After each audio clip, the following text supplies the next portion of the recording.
네, 오늘 뉴스탑10 팀이 고른 10가지 소식 가운데 첫 번째 소식은 저희가 고른 1위 소식 먼저 확인해 보겠습니다. 어떤 내용인지 함께 보시죠.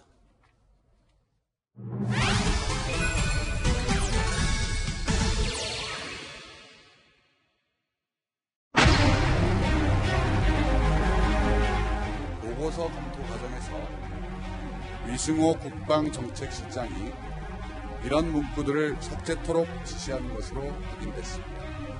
위승호 국방정책실장은 이미 배치된 발사대 2기는 공개했지만 4기 추가 반입 사실은 미군 측과 비공개하기로 합의하여 이전에도 보고서에 기재한 사실이 없었기 때문에 이번 보고서에도 삭제토록 했고 구두로 부연 설명하라고 했다고 말했습니다. 미군 측과 비공개 합의는 언론 등에 대한 대응 기조이고 국군 통수권자에 대한 보고와는 별개의 문제입니다.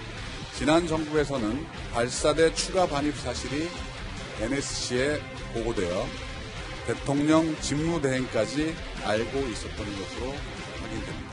새 정부가 출범해 첫 번째로 이루어진 청와대 공식 보고에서 미군 측과 비공개 합의를 이유로 보고서에서 해당 내용을 삭제하고 구두보고도 하지 않은 행위는 묵과할 수 없는 사안입니다. 이들 관계자에 대해서도 추가 조사가 필요하다는 결론에 이르게 됐습니다. 사드를 배치하며 환경영향평가법상 전략 환경영향평가 내지 환경영향평가 자체를 회피하려고 했다는 정황이 확인됐습니다. 국방부가 지난해 11월 25일 작성한 보고서에서 전체 공여부지 70만 제곱미터 가운데 1단계 공여부지 면적은 32만 8,779제곱미터로 제한하고 2단계 37만 제곱미터 부지를 공여한다는 계획을 세웁니다. 환경영향평가를 회피 야기한 시도가 어떤 경위로 이루어졌으며 누가 지시를 했는지 추가로 경위를 파악하라고 말했습니다. 네, 지금 보신 것처럼 조금 전 오후 4시 청와대가 이 사드 보고서 누락 논란에 대한 조사 결과를 발표했습니다. 그러니까 청와대 조사 결과에 의하면 정확하게 어느 단계에서 어떤 문구와 내용이 삭제가 된 건지 설명을 듣도록 하겠습니다. 네. 자, 어느 부분에서 어떤 게 삭제가 된 건지 한번 보고 라인을 보고 설명을 다시 해볼까요? 네, 사드 배치와 관련해서는 이제 국방부가 이렇게 주무부처인데요. 네. 이 대량 살상 무기 대응과에서 이 초안을 작성을 하고요. 네. 이때는 분명히 초안에 명확하게 기재가 2기 발사대가 배치되고 4기는 다른 곳에 보관 중이라고 명시가 돼 있었죠. 그렇습니다. 네. 그리고 이제 그 보고가 그 정책 기획관으로 올라가서 이제 검토를 하게 되는데 네. 여기까지도 이제 사실상 있었고 그리고 최종적으로 국방부 내에서는 위승호 국방정책실장까지 보고가 됐다는 겁니다. 네. 그런데 이제 이 삭제된 것은 위승호 국방정책실장의 보고를 받은 이후에 해당 문구를 삭제하도록 지시했다. 네. 이것이 오늘 청와대가 발표한 내용입니다. 네. 청와대는 분명히 위승호 국방정책실장 선에서 보고서 내용, 문구가 삭제되도록 지시가 내려왔다. 확인이 된 사실입니다. 그런데 김정보 교수님. 네. 자, 위승호 국방정책실장 도대체 이 문구를 왜 삭제를 지시했을 거라고 짐작이 가십니까? 네, 미국하고 합의에 의해서 네. 4기 발사대가 추가 도입 반입된 것은 비공개로 하기로 했다라고 네. 하는 그 이유 때문에 그 보고서를 이렇게 두리뭉술하게 네. 이렇게 고쳤다고 이제 그럽니다. 그런데 이제 아까 어제 그 청와대에서 발표했듯이 그게 언론에는 비공개를 하지만 그렇죠. 대통령에 대해서도 이렇게 그걸 명백히 보고를 하지 않고 더군다나 보고서상에는 지었다 하더라도 분명히 그 정책실장이 얘기했듯이 네. 후보라도 충분히 보고했었으면 이런 문제가 발생하지 않았는데 후보 보고도 하지 않았기 때문에 이제 문제가 발생한 것 같습니다. 네. 그리고 조금 전 저희가 보여드린 영상에는 포함되지 않은 문구지만 이런 얘기도 있습니다. 이 전 정권에서 그러니까 새 정권이 출범되기 전 4월 26일에 사드 1개 포대가 배치될 당시에 이미 NSC까지 보고가 됐고 당시 황교안 권한대행, 대통령 권한대행도 이미 모든 내용을 보고받아 알고 있던 내용이다. 이렇게 언급을 했습니다. 자, 전 정권의 대통령 권한 대행까지 알고 있었던 내용을 새 정권의 대통령에게 보고를 하지 않았다. 이 부분이 아마 청와대 입장에서는 항명으로까지 생각할 수 있는 부분이 아닌가 이런 짐작이 되는데요. 예, 기본적으로 오늘 윤영찬 국민소통수석이 얘기한 대로 이것이 언론에 보도된 거는 맞지만 네. 문재인 새 정부가 들었었지 않습니까? 그러니까 새로운 정부의 국군 통수권자한테 정식 보고가 돼야 한다는 청와대의 주장은 제가 보기엔 정당한 요구인 것 같습니다. 네. 근데 그거를 제대로 보고하지 않고 그 전에 이미 보고했기 때문에 그래서 과거에도 그거를 이미 아는 걸로 생각해서 내가 그거를 이제 삭제하고 그다음부터는 보고를 안 했기 때문에 이번에도 그렇게 했다고 하는 거는 정권이 바뀐 마당에 어떤 핑계를 대기에는 좀 제가 보기엔 정당성이 좀 떨어지는 거 아니냐 이런 네. 생각이 들고요. 다만 그럼에도 불구하고 원래 이거를 전체 조사를 할 때는 보고의 고의적인 누락 네. 이게 큰 목적이 그랬었죠. 됐지 않습니까? 그리고 그것이 마치 장관이나 그 이상선에서 이루어진 것처럼 이렇게 했지만 실제로는 실무선에서 어떤 실무적인 그런 착오에 의해서 이루어진 것이고 오히려 결과로 나타난 거는 환경평가를 고의적으로 받지 않으려고 했다 하는 쪽으로 결론이 다른 쪽으로 갔다는 거예요. 이거는 좀 원래 의도한 바하고 다른 결론이 나온 것 같습니다. 네.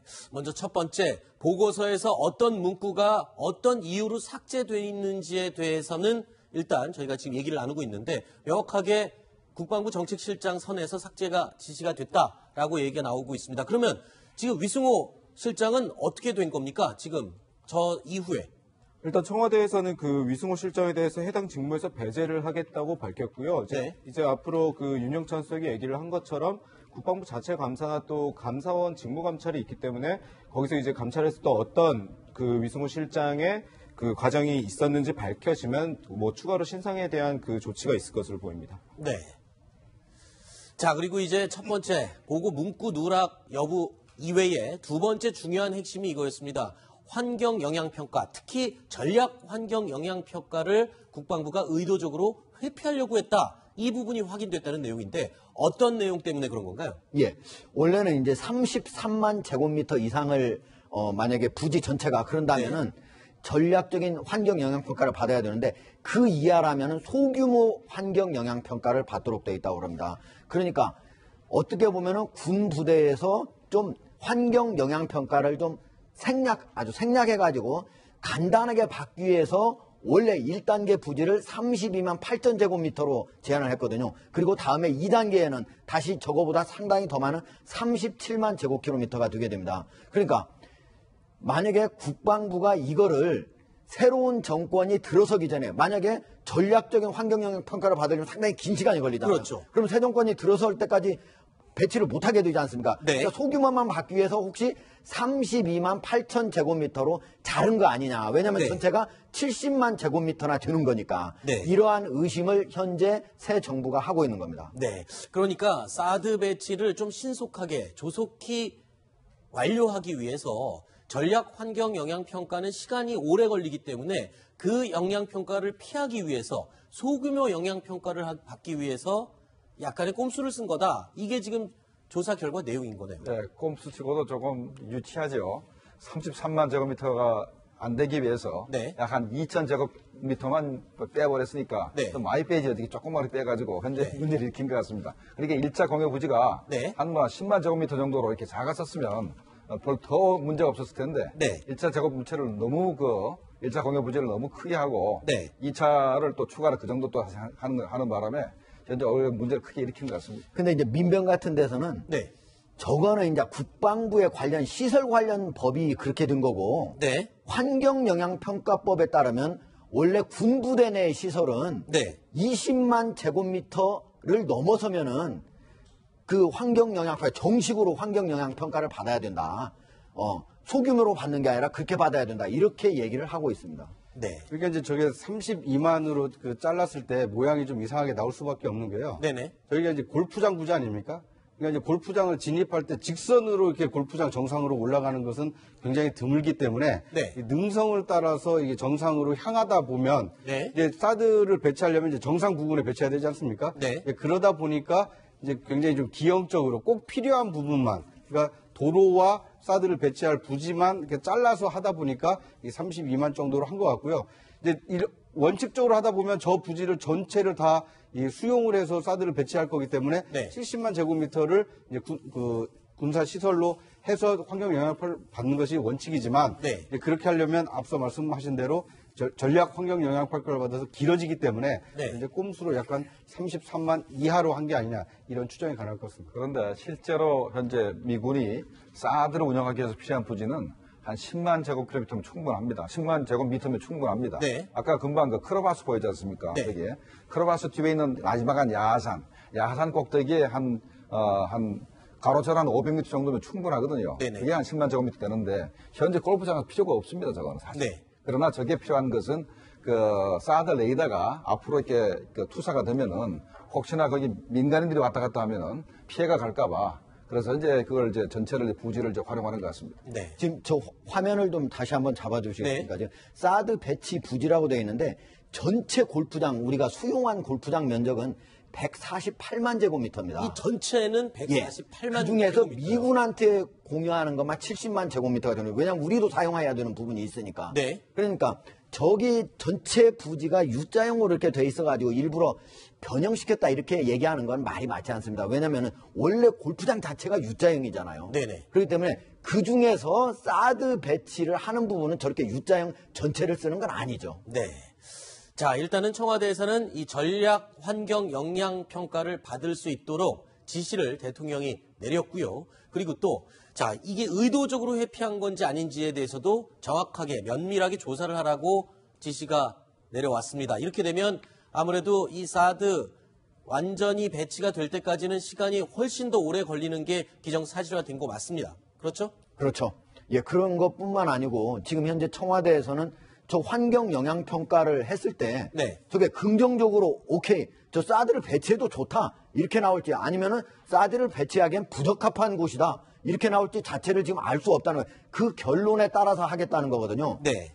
그렇기 때문에 만약에 부정적인 결론이 나온다 그럼 파장이 상당히 커진다고 볼 수가 있습니다. 네. 일단은 그럼 어떻습니까? 지금 사드 발사대가 2기밖에 배치는 안 됐지만 이 성능 자체는 정상 가동되고 있는 것으로 알려져 있지 않습니까? 네네. 그러면 그 상태로 계속 유지가 되면서 발사대 4기만 배치가 안 되는 건지 아니면 환경 영향 평가가 다 끝날 때까지 정상적인 가동 자체를 중단시키는 건지 어떻게 되는 겁니까? 그건 아직까지 명확하지 않은데요. 네. 일단은 현재 미군이 그 2기 발사대를 가동하고 있기 때문에 그렇죠. 가동 자체를 중지시키긴 어려울 겁니다. 그러니까 환경 영향 평가가 이룰 때까지 현재가 Initial Operational Capability라고 그렇죠. 해서 초기 작전 능력을 현재 갖춘 상태죠. 갖춘 상태이기 때문에 그거는 계속 유지할 거로 생각이 됩니다. 더군다나 현재 언제 북한이 핵미사일로 도발할지 모르기 때문에 일단은 2기 발사대를 운용을 하고 만약에 부지에서 환경 영향 평가를 해가지고 사드 배치가 부적절하다 그러면은 2기 발사대도 다른 곳으로 이전하든가 그런 일이 벌어질 가능성이 있습니다. 근데 얼마 전에 북한에서 미사일 발사 실험을 했을 때 사드 레이더, 엑스밴드 레이더로 이 감지를 했다라는 소식이 알려지면서 청와대에서도 그 부분에 대해서 굉장히 좀 불쾌하고 의아해한다라는 보도가 나온 적이 있었는데 어떻게 보십니까? 네. 일단 그 사드하고는 약간 좀 분리를 해서 봐야 됩니다. 네. 그러니까 이제 배치될 사드를 이게 맞느냐 틀리느냐 이런 문제를 지금 따지고 있는 것이 아니고요. 네. 이 사드가 배치되는 과정에 또 배치된 이후에 이 정책이 결정되는 과정이 투명했느냐 또 정당했느냐 그리고 새 정부가 들어서서 사드 관련된 보고가 제대로 이루어졌느냐. 그러니까 이제 대통령께서 이게 국내적 조치다라는 얘기를 그 미국 관계자를 만나서 하지 않았습니까? 네. 그러니까 마찬가지로 이 국내에서 이 국가적으로 중요한 문제를 결정할 때 얼마나 합리적으로 결정됐는지를 지금 따지고 있는 것이지 네. 이 사드 배치에 대해서 해야 되느냐 말아야 되느냐를 따지는 것은 좀 아니라고 이게 좀 분리해서 볼 필요가 있지 않을까 하는 생각이 듭니다. 알겠습니다. 자, 그런데 오늘 오후에 또 이 안보 라인에 좋지 않은 소식이 들렸습니다. 청와대 김기정 국가안보실 2차장이 사의를 표명했다라고 보도가 나왔어요. 어떤 이유에서 왜 사의를 한 겁니까? 일단 청와대에서는 건강과 그리고 이제 여러 그 대학교 교수 시절 투서가 들어왔다 이렇게 이유를 밝혔는데요. 네. 우선 그 김기정 전 국가안보실 2차장 좀 소개를 하면 경남고를 졸업했고 문재인 대통령과는 동문입니다. 네. 우리 연세대 정치외교학과 교수를 지냈고 노무현 정부 시절에 대통령 비서실의 정책자문위원을 지냈고 그 문재인 대통령이 후보 시절에 그 현재 그 문정인 통일외교안보 특보와 함께 외교안보 핵심 브레인이었습니다. 네. 그리고 이제 김기정 전 2차장 같은 경우에는 그 전 박근혜 정부에서 따져보면 외교안보 수석의 역할을 하기 때문에 네. 이제 곧 있으면 한미 정상회담에 대한 조율을 해야 되는 상황인데 지금 현재 그 결국 사의를 표명하게 됐고 그만큼 좀 이제 큰 일이 있었다고 이렇게 추정이 가능한 상황입니다. 네. 자, 그런데 윤영찬 수석이 밝힌 이유 가운데요. 두 가지가 있습니다. 업무 과중으로 인한 급격한 건강 악화. 이게 첫 번째고요. 두 번째 이유가 시중에 도는 구설 등에 대한 도의적 책임. 이 두 가지가 주된 이유라고 합니다. 자, 어떤 얘기입니까? 건강 악화는 이해가 건강 됩니다만 악화하고 시중에 도는 시중에 도는 구설이 구설 두 가지인데 그 중에 앞에 거는 큰 뭐 의미는 없을 것 같고요. 네. 뒤에 있는 시중에 도는 구설이 가장 큰 이제 문제인데 네. 그게 이제 뭐 그 김기정 교수 같은 경우는 이미 문재인 대통령하고 5년 전에 담쟁이 포럼 발기할 때부터 이미 같이 했던 분이라 네. 잘 아는 사람인 거거든요. 네. 그러나 여성단체 쪽에서 계속적으로 안보실 2차장으로 임명이 된 다음에 줄기차게 문제를 제기했기 때문에 여성 단체에서요. 예, 여성단체에서 계속적으로 문제를 제기했기 때문에 어쩔 수 없이 결국은 낙마하는 걸로 이렇게 된 걸로 봐서는 그 여성과 관련된 사안인 것 같습니다. 네, 구체적인 내용은 아직 언론에 보도되거나 아니면 청와대가 공식적으로 밝힌 바가 없기 때문에 저희도 함부로 언급을 할 수는 없습니다만 일단은 경질로 봐야 할지 사의 표명으로 봐야 할지 이 본인이 사의 표명을 했다고 청와대는 발표를 했지만 일부 보도에서는 경질된 것이다라고 얘기가 나오고 있거든요. 어떤 걸 봐야지 옳을까요? 일단 지금은 정식 임명이 된 것이 아니라 내정 단계이기 때문에 네. 일단 형식은 사의 표명으로 지금 취하고 있는 것 같고요. 하지만 이게 내용상으로 보면 사실상의 좀 경질로 보는 것이 합당하지 않을까 싶습니다. 네, 알겠습니다. 자, 뉴스탑10 생방송으로 함께하고 계십니다. 오늘 정한 1위 소식을 살펴봤고요. 다음은 저희가 준비한 8위 소식 어떤 내용이 준비되어 있는지 확인해 보시겠습니다.